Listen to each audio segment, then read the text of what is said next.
There are many forms of addiction to substances like drugs, alcohol, nicotine, and even chocolate and coffee. There are also behavioural addictions like work, gambling, and shopping. A recent addition to these is an addiction to technology. The statistics surrounding technology and its use are staggering. The world population is currently around 7.7 billion. 4.4 billion of us use the internet. 3.5 billion of us use social media.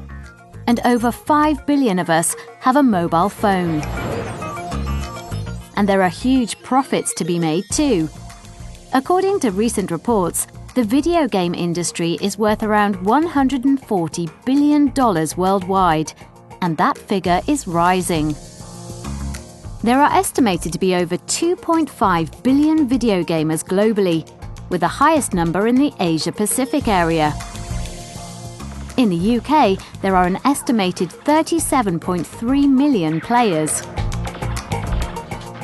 With those numbers, it is no surprise that both social media platforms and video games have the potential for addiction. I think social media and games have built into them what are sometimes called mechanics or games mechanics that provide you with rewards, and they're very carefully orchestrated to be sort of random and not predictable to keep you interested. And for social media, it might be likes or followers, or someone sharing something that you find rewarding that you can then share and sort of be ahead of the curve.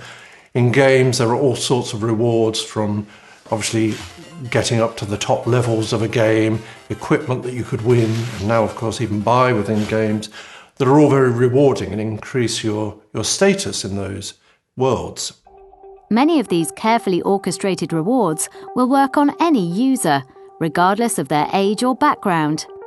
But it is younger users who are particularly susceptible to them.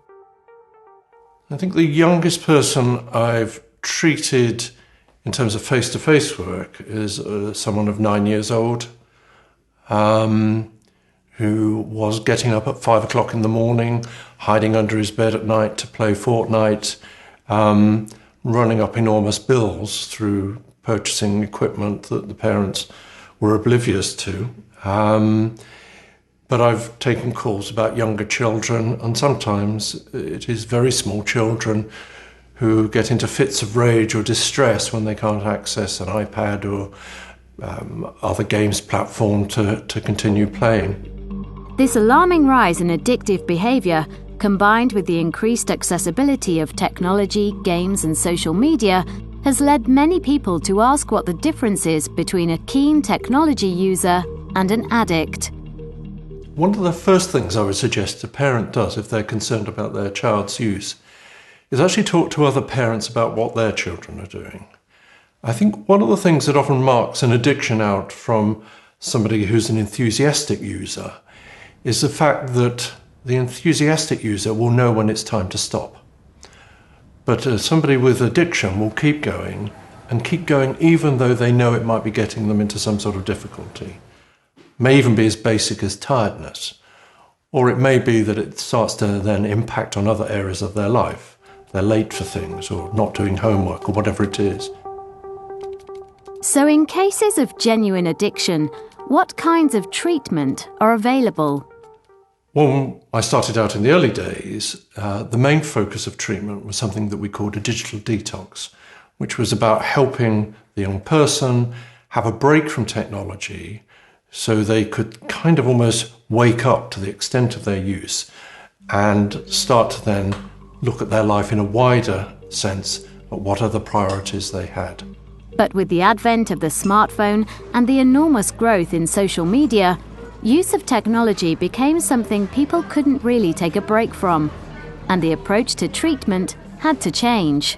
So then we had to take a step back and think, well, what are we really needing to prioritise here? And at that point, I guess the impact on the person's health and well-being came to the fore. And we focused on sleep, because one of the first things to be disrupted would be sleep by someone gaming excessively or late into the night on social media.